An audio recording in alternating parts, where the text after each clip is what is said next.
They say good fences make good neighbors. But what do you do when the neighbor doesn't believe in fences at all?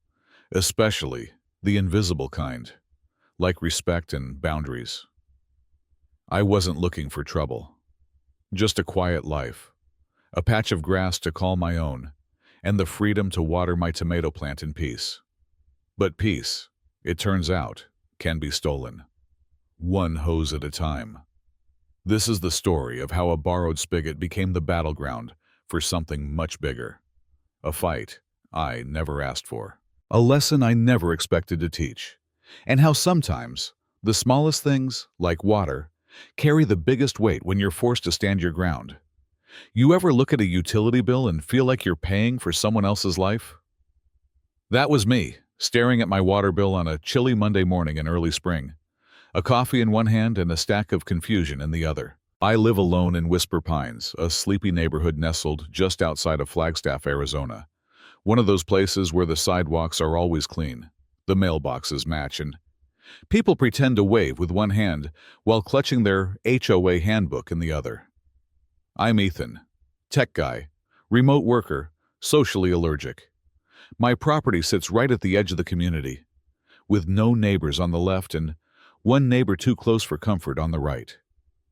I chose this house for the quiet. No wife, no kids, no drama. Just the peace and a half-dead tomato plant I keep trying to revive. So imagine my shock when the water bill tripled. At first, I blamed myself. Maybe I left the spigot on. Maybe that new washer I installed was leaking. Maybe the tomato plant had finally evolved and developed a drinking problem. But I checked everything. Bone dry, tight connections, no dripping faucets, no sudden swamp in the backyard, until I noticed it.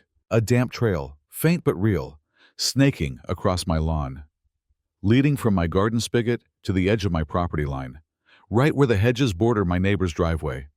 I followed it with my eyes, and sure enough, there was Linda Rutledge, kneeling on her driveway in yoga pants and a Patagonia pullover, power washing her stone tiles, using my hose. No hesitation. No guilt, just confidence, like it belonged to her. She saw me and waved cheerfully. "Morning, Ethan. Hope you don't mind. I needed the good water pressure." I stood there, stunned. She kept spraying like she was in a commercial for suburban perfection. The hose arched like a leash across the lawn, mine, but in her hands. I wanted to yell, to rip the hose out of her grasp and remind her what private property meant. But all I did was nod stiffly and walk back inside, the weight of the moment pressing down on me. That night, I knocked on her door. I didn't come in hot. That's not me. I believe in solutions, in starting soft.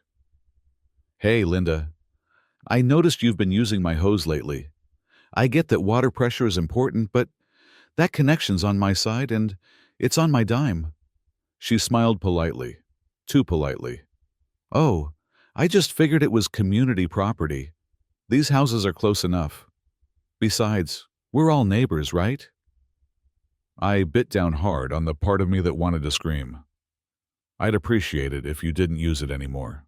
"Okay, sure," she said, with a tone that meant the exact opposite. No biggie. But it was a biggie.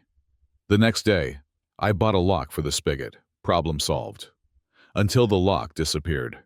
No key, no broken latch. It had been cut clean off, bolt cutters or better, and the hose, back in use, back on her driveway. Linda, beaming like a high schooler who just got away with copying your homework.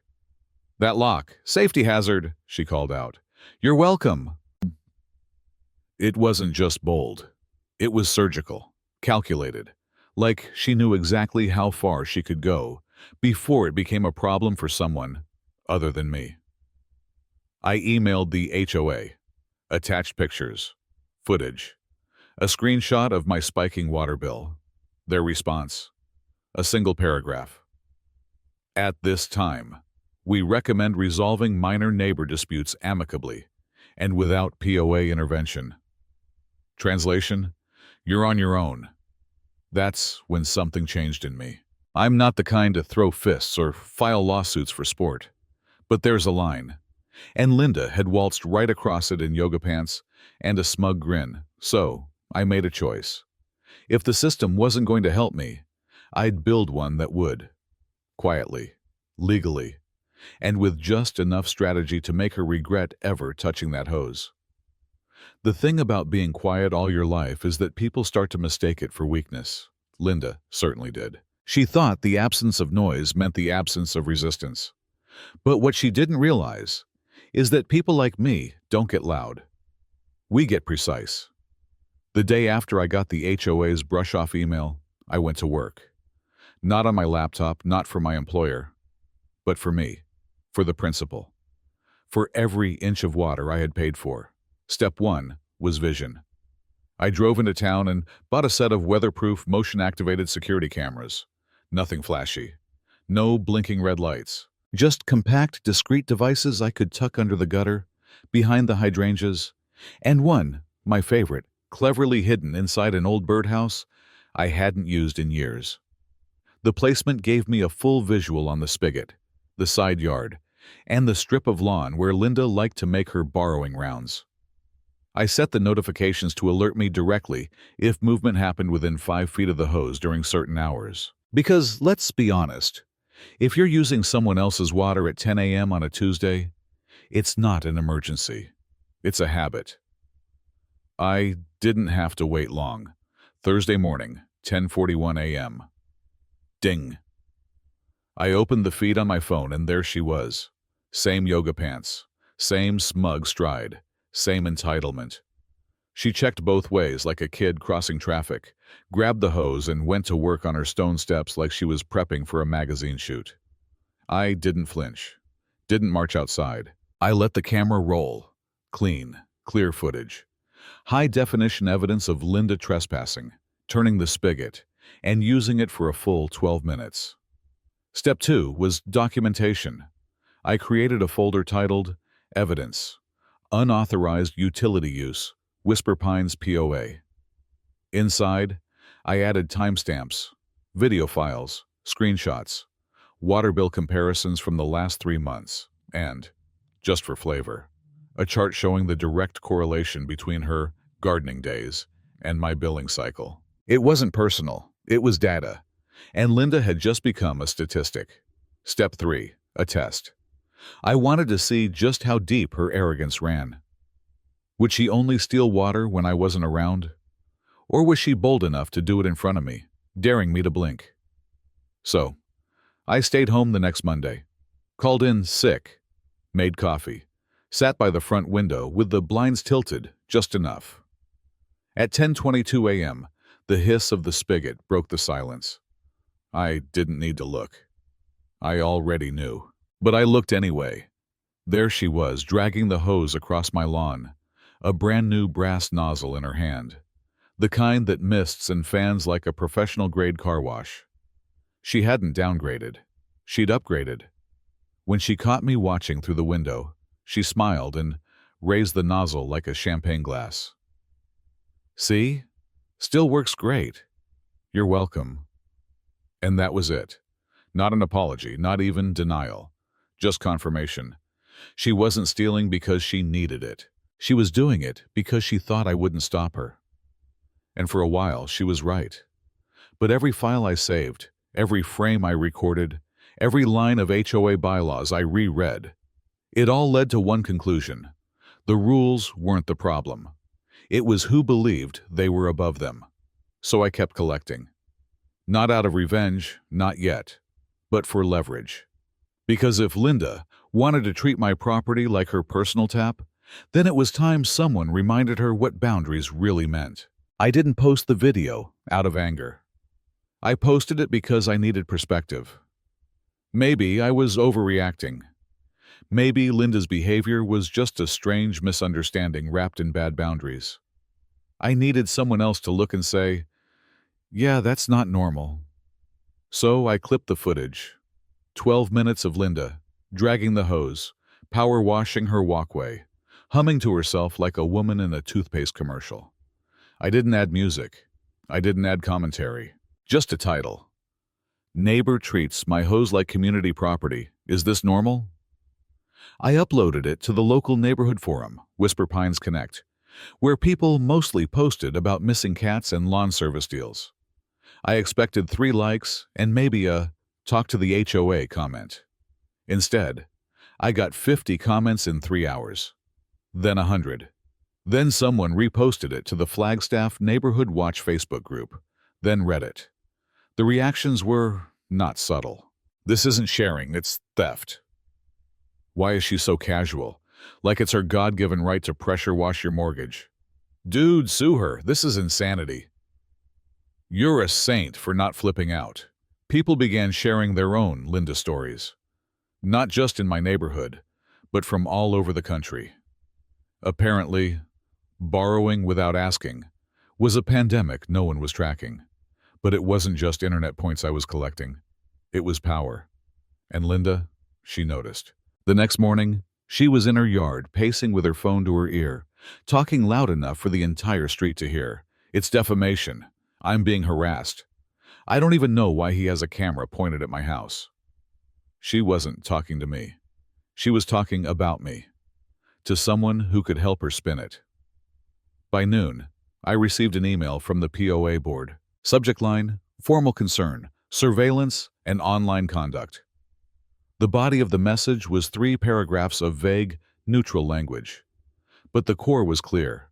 Linda had filed a complaint. I was the problem now, for filming without her consent and creating a hostile environment. I read the email twice. I wasn't surprised. I was disappointed. But not in them, in myself. I had trusted the system. Again. That's when I realized Linda wasn't the disease. She was the symptom. The disease was the belief that quiet people won't fight back. So I changed strategy. No more emails, no more door knocks, no more waiting. That afternoon, I ordered 2 things. A motion-triggered spotlight, a bright yellow yard sign that read, "Private property. Water is not free. Trespassers will be shamed online." Petty? Maybe. Effective? Oh, absolutely. By evening, the forum had lit up again. Some folks called it overkill. Others offered to make me merch. A few even asked for updates, like I was running a true crime docuseries. But the best part? People in my own street began to talk. At first, it was whispers. Then, comments at the mailbox. Then a knock at my door from my neighbor, 2 houses down. Glenn, the hammock guy. "You too?" he asked. I blinked. "What do you mean?" "Linda tried to report my backyard hammock to the POA last year. Said the colors disrupted the neighborhood tone," he smirked. "I always thought I was overreacting, but now I think I was just early." That moment, that was the beginning of something new. A shift. No longer was I just the guy with the water bill problem. I had become something Linda never expected. A rallying point. By the end of that week, my camera footage had gone from neighborhood gossip to local legend. It wasn't just online anymore, it was real. People waved at me now. Strangers slowed down when passing my house. Glenn from 2 houses down brought me coffee one morning and whispered, "You've started something, man." And I had. The viral video had spawned a dozen discussion threads, and with them came dozens of stories. My inbox was filling up, not with hate, but with quiet confessions. She yelled at my teenage daughter for playing music in our backyard. "Emotions." Linda called animal control on our dog 3 times, all false.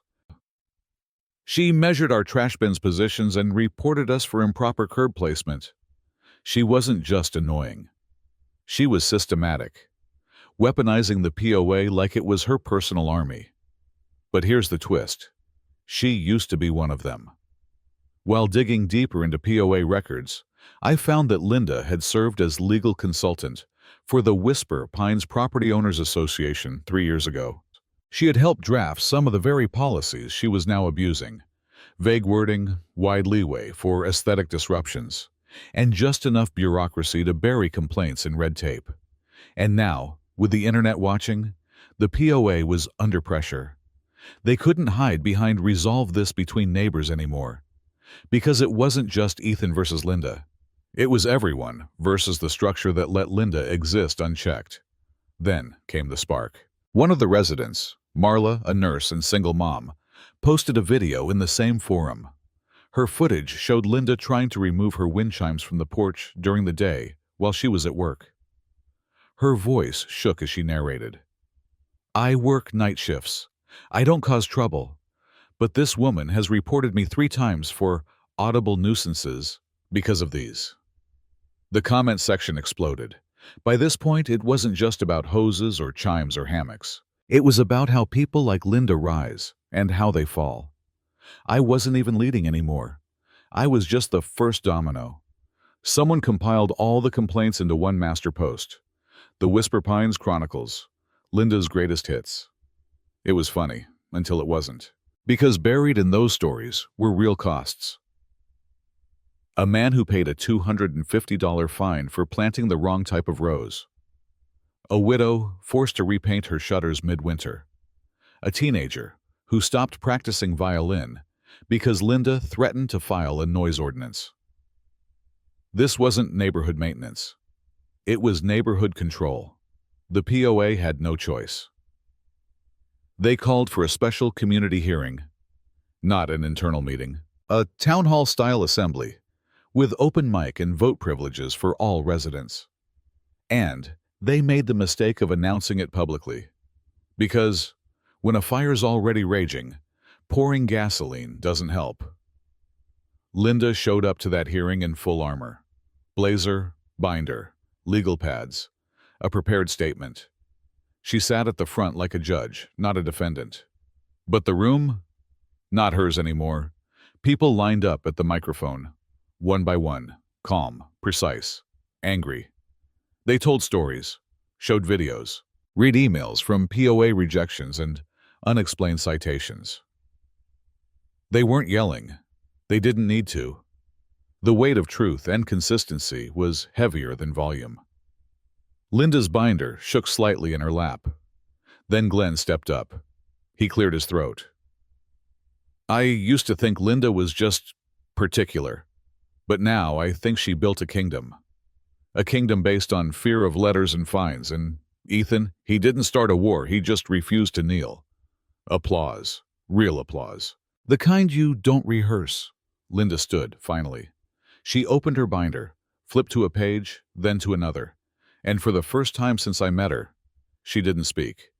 She just closed it, gathered her things, and walked out of the room.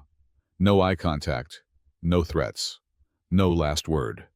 The vote passed 43-2.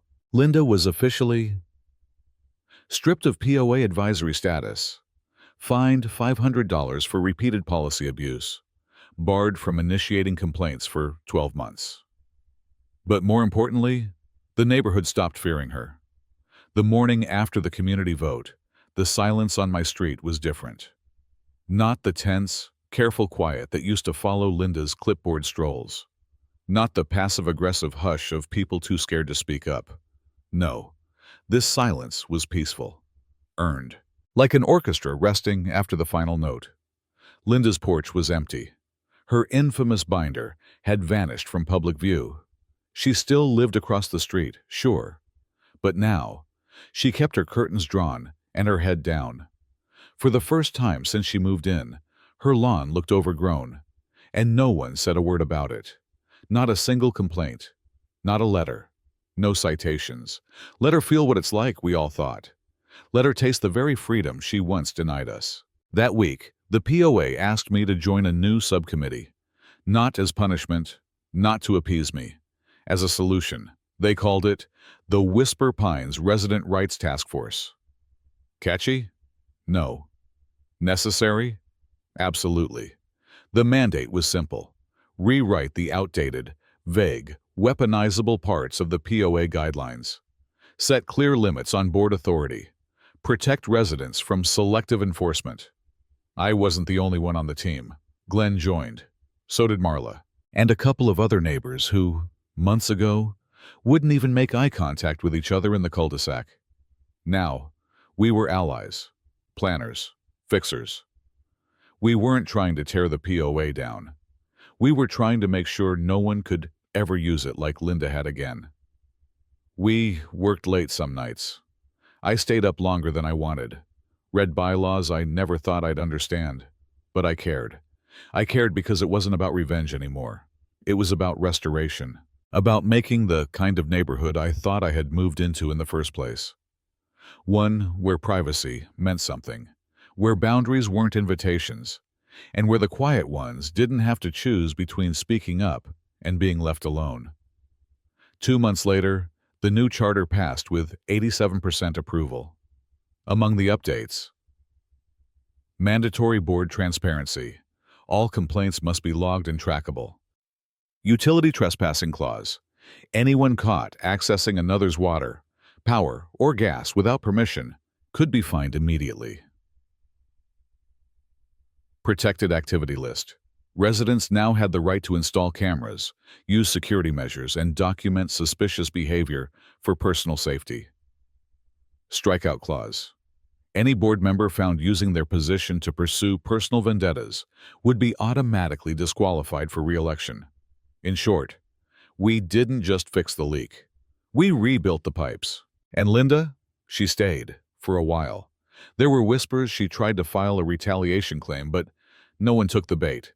There were rumors she was planning to sell. And then, one morning, without warning, a for sale sign appeared on her lawn. No announcement, no goodbye post, no final letter to the board. She just faded. The car disappeared. The porch stayed empty.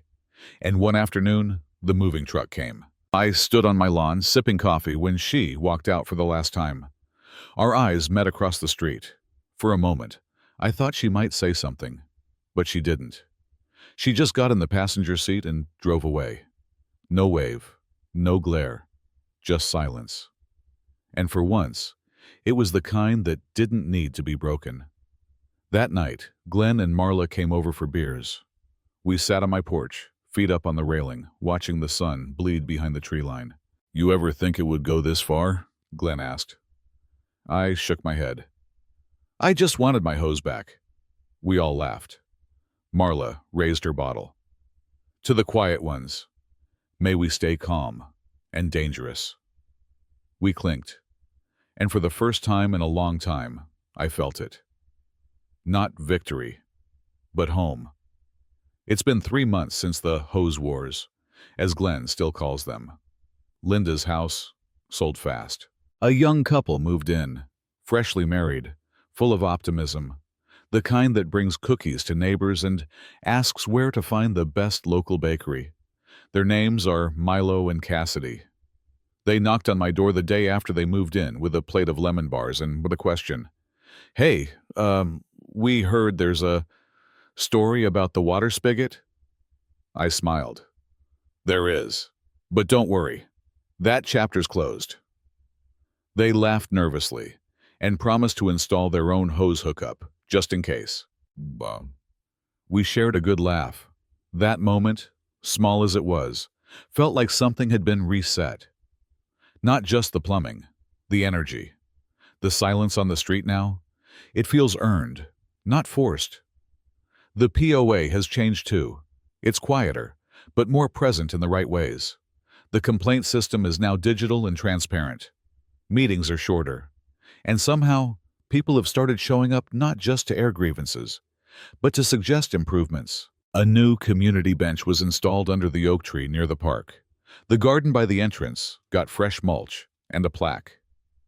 Maintained by Whisper Pines, where respect takes root. No one asked for it. It just happened. As for me, I still live in the same house, still drink the same coffee on the same porch. The hose sits coiled neatly by the faucet, unlocked. Not because I've let down my guard, but because I no longer need the armor. The cameras are still up, quiet, watching. Not as a threat, but as a reminder that peace doesn't just happen. It's protected. Sometimes in silence, sometimes with evidence, sometimes with a single post that turns into a movement. Every now and then, a message still shows up in my inbox. "Thank you for standing up. You inspired me to finally file a complaint." I showed your story to my HOA. We're changing our policies now. You gave us hope that we don't have to accept abuse, even when it's legal. But I never meant to become anything more than a guy who didn't want to pay for someone else's water. But life has a strange way of elevating the quietest voices when they finally speak. One afternoon, I stood by the spigot, watering the now thriving tomato plant that somehow survived it all. Glenn walked by, gave me a mock salute, and said, "Still guarding the hose?" I grinned. "Not guarding, just using it like a normal person." We both chuckled. And then, silence. The good kind. Some wars are fought with fists, some with files, some with community votes. Mine? It started with a hose and ended with a neighborhood reclaiming its voice. I don't need parades or plaques, just that simple piece of knowing where my boundary is. And that next time someone crosses it, they'll know exactly what waits on the other side.